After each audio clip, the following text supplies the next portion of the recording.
ever get that feeling? Like you're just like drowning in headlines, tweets, articles. Yeah. But you haven't actually learned anything new in weeks. Totally. That's kind of where this deep dive comes in, right? Okay. We're tackling Yuval Noah Harari's Nexus this time. All right. Interesting choice. Oh, and let me tell you. Yeah. It's definitely like challenging some fundamental assumptions I had about information itself. Oh, absolutely. So really makes you think. He kind of throws down the gauntlet early on, doesn't he? He really does, yeah. With this whole idea of like... What even is information? Right, exactly. I know. I was expecting like the latest on AI, the future of humanity, all that. Yeah, that's what I thought. And he's taking us back to World War I carrier pigeons. Yeah. You've got my attention, Harari. I'll give you that. Good hook, I'll admit. Okay, but seriously. Yeah. WWI pigeons. Where are we going with this? So that carrier pigeon, Harari, right? Yeah, I vaguely remember that from history class. Saved lives. Carried a message that, like, actually changed the course of things. Right, but, like, how many pigeons? It's not about the pigeons. Okay, I'm with you. It's a message, right? That's the information. Okay. But did that message represent, like, the full truth of the war? Probably not. Wars are never that simple. Exactly, and that's Harari's point. Go on. Information, just like pure information, like, it doesn't often represent the full reality, even close. So if it's not about objective truth, Yeah. what are we even talking about then? Okay, so then what's the common thread, right? You've got this pigeon with its message. You've got, like, the entire internet. Everything we're doing right now, recording this. All of it, right. So what's the link? I'm waiting for you to tell me. Stories. Stories. Stories. Okay, I did not see that coming. It's brilliant. So information is just stories. Elaborate. Harari's argument is that information, especially for humans. Yeah, we do love a good story. It's all about creating and, like, upholding the stories we tell ourselves about everything. Okay, I'm listening. Stories about who we are, our purpose in the world. Yeah, right. Who are our allies? Who are our enemies? It's how we make sense of the world. Exactly. These narratives, they shape our reality. Way more than we realize, I'm guessing you're going to say. Way more. And this reminds me, have you ever heard that Borges story? Borges. Wait, the one with the map? Yes. The map makers, right. Creating a map as big as the empire itself. It gets kind of meta. So detailed, it's ludicrous. And it becomes totally useless. Right, because it's as confusing as having no map at all. Exactly. And it shows us, I think, that sometimes... Sometimes what? It's not about just having more information. Right. It's about finding the right information. Because it's the middle in the noise. Yeah. The narratives that give us, like, direction. Not just a fire hose of data. Yes, exactly. Okay, so less about perfect objectivity. Way less. More about, like, the power of shared narratives. He calls them intersubjective realities. Yeah, I was going to ask you about that. It sounds very academic. It does, but it's a cool concept, though. So what does it actually mean for, us regular folks, not philosophers? Okay, so intersubjective realities, right? Basically, it's like this... Hit me with it. Shared beliefs. That's what they are. Shared beliefs. Okay. But these beliefs, they shape how we see the world, how we interact with each other. Even if those beliefs aren't, like, literally true. Even then. Interesting. Give me an example. Think of it this way, okay. Imagine a group of people. Okay, picturing it. And they all believe in this certain legend. All right, I'm with you so far. And that belief, that shared story, it shapes their decisions. Everything. Their laws, their customs. Wow. Even if, like you said, the legend itself isn't literally factually true. It's about the power of belief, you see. And to illustrate this power, I'm guessing Harari uses a pretty unexpected example. You could say that. He talks about the story of Jesus. Now, that's a plot twist I did not see coming. From carrier pigeons to the Gospels in, 10 minutes? Only Harari, am I right? Seriously? We're hopping around here. But trust me, there's a method to his madness. I hope so, because my brain's doing backflips trying to keep up. We'll connect all the dots. Just you wait. Okay, all right. You've got me hooked. Let's dive into part 2 and unpack this whole Jesus thing, because I need to know where he's going with this. All right, so you've got me thinking about shared stories. Yeah? These intersubjective realities, as Harari calls them. Right. But why start with Jesus? Oh, well. What makes that particular story so powerful in his view? I'm not quite seeing the connection here. So Harari's point is, like, whether or not you think about the Gospels and you're like, yeah, literal truth or not. Right. You can't deny the impact. That's true. It's everywhere. It's one story. Yeah.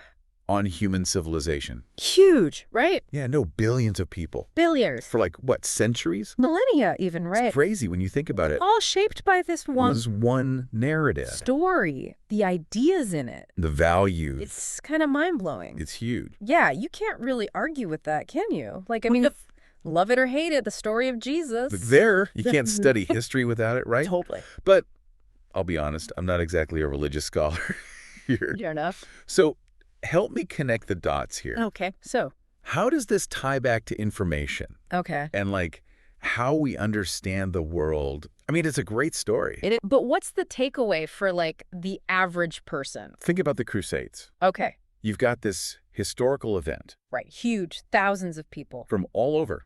Different countries, different lives. And they're all united by this story. This shared belief. Exactly. They're willing to fight wars. Brutal wars, from what I remember. Across continents. Yeah. All based on this narrative. That's been passed down? For centuries. Wow. So it's not even really about the words themselves, is it? Kinda, but also it's more about the force of the story. The impact. When a whole society buys into it. That's it, yeah. It's like the actions people take because of it. Exactly. The institutions they build. Or destroy, even.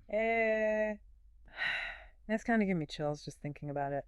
Powerful stuff. Okay, so it's not just religion, though, right? No, not at all. Harari's saying this applies to... Oh, tons of stuff. Like nationalism. Huge one. Political ideologies, even. All of it. Wow. Okay, so how does that work? Same principle. We tell stories about... Give me an example. Help me wrap my head around this. Okay, so nationalism, right? We tell ourselves stories about... What? Who we are as a nation. Okay, like our identity. Yeah. Our values, what we stand for. Us versus them, that kind of thing. Sometimes, yeah. And then that shapes how we... interact with the world. Yeah. Who our allies are, who we go to war with. It's all connected to the stories we tell. All of it.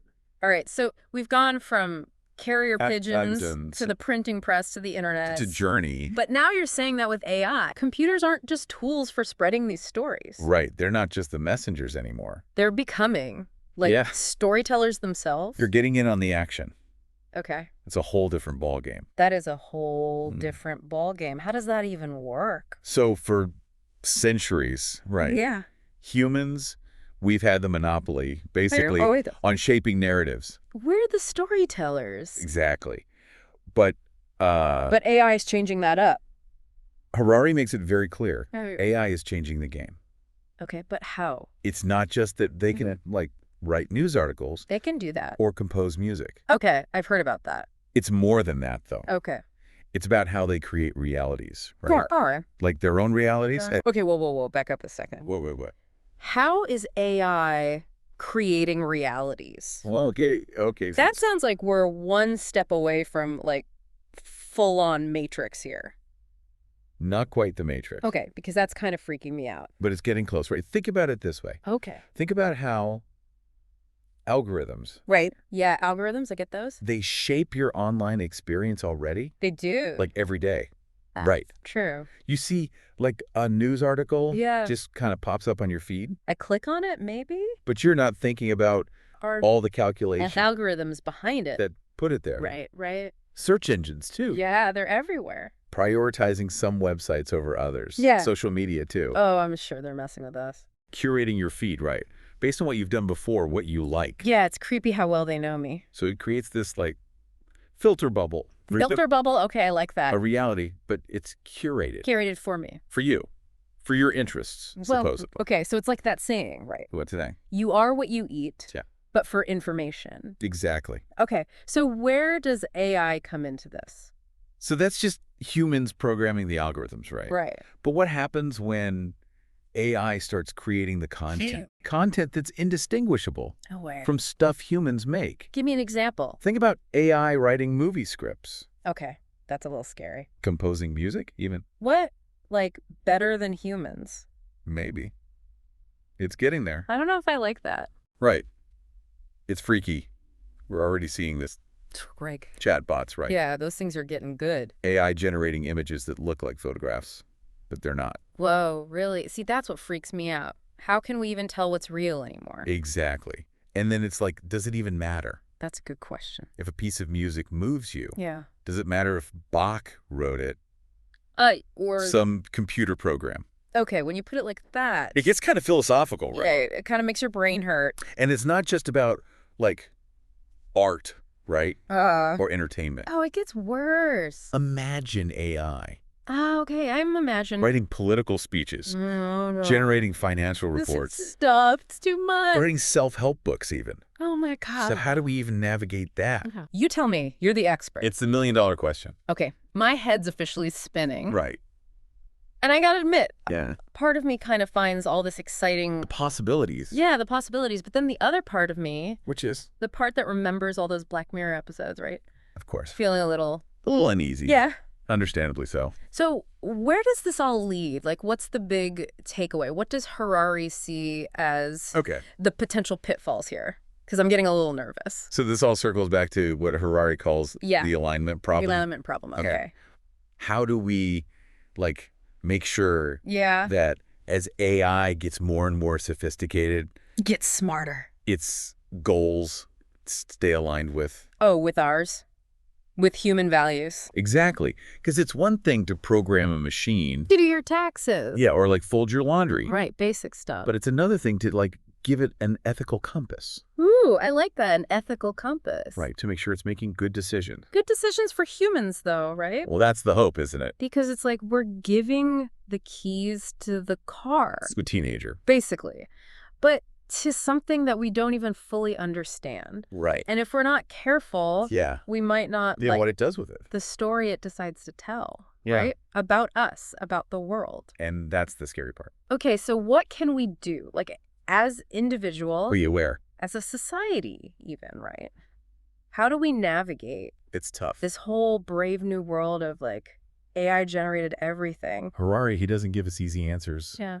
Typical. But he stresses awareness, right? Awareness, okay. We have to understand this stuff, how it works. Okay. The potential for bias, the limitations of it.